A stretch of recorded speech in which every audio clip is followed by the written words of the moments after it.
As for Spain, after 20 years of wars and discord, where is she now? She is agitated by the convulsions of the most barbarous reprisals. She struggles in blood and tears to obtain that which the Convention of Bayonne assured her.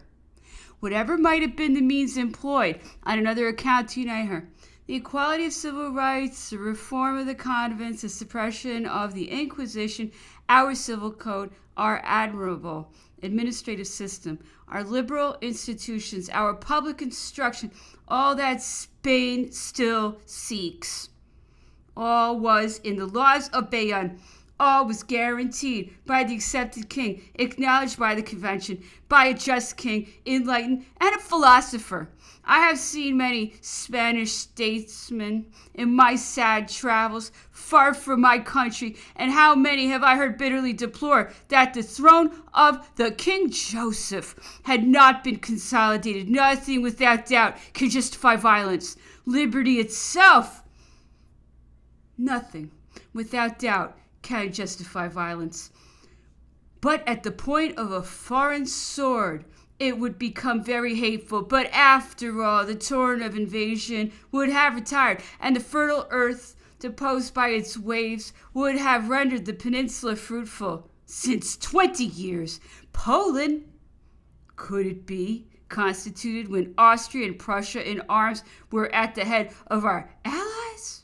Moreover, that nation, whom all generous men bear in their heart, did she during the Russian campaign do all that she could have done to hasten the hour of her independence? Has she not had in her own bosom partisans of Alexander? Did Poland in fine demonstrate that intense degree of universal energy, that wonderful enthusiasm displayed by Spain and Russia? Yeah, no kidding. The Emperor Napoleon in the Second Polish War, ought he have done more? Could he do more without imprudence?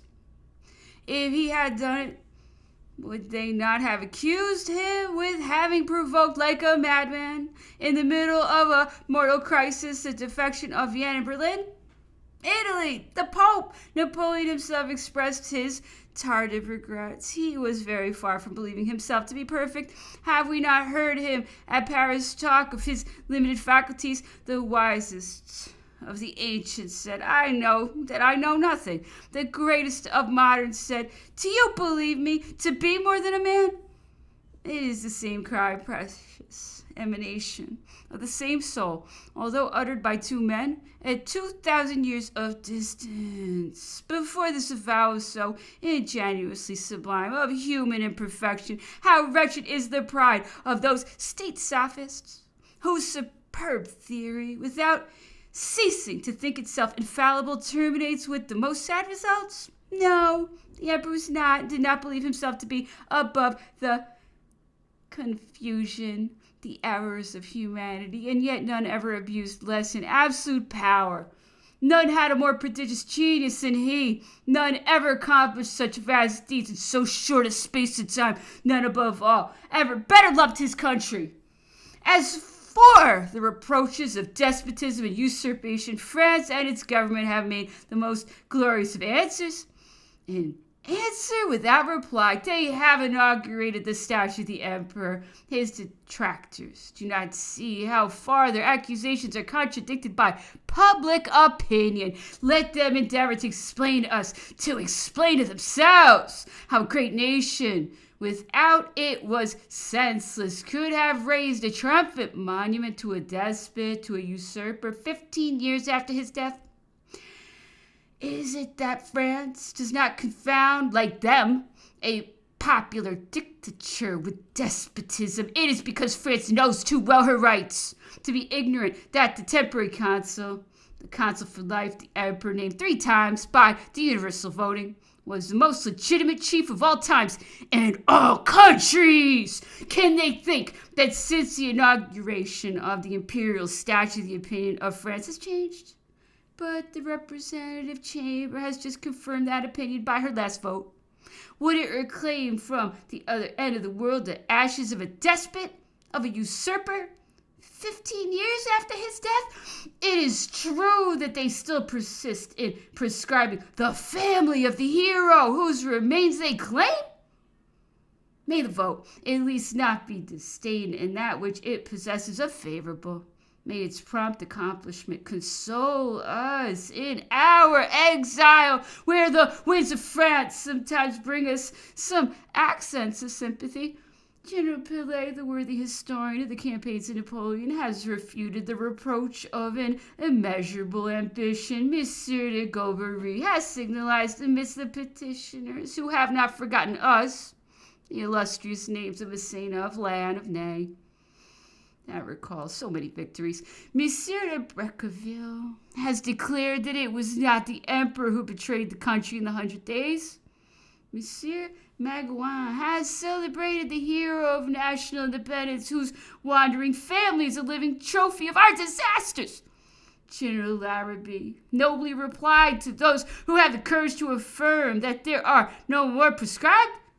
So many eloquent voices, the wishes of the citizens of Paris, of Toulouse, of La Charente, those great names, dear to France, will all be powerless to repair injustice. Let us leave to the country the care of our return. When she desires it, her will be expressed in a suitable manner. Paris, Toulouse, and La Charente will find echoes in every part where the memory of Napoleon is honored. The names of Muscova, of Montebello, of Esslings are not the only illustrious names of the ancient companions of friends of Napoleon, and the government, which has already repaired in part the iniquity, will abase without difficulty the odious barrier out of which they keep citizens proscribed upon account of their name, and who will never cease till their last sigh to stretch out their arms towards their country.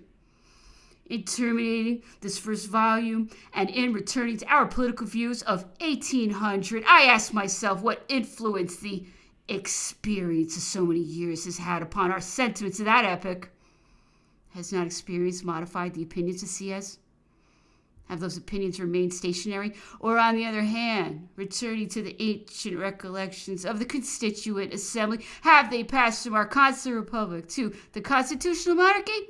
The authentic memoirs of that venerable man can alone resolve that question.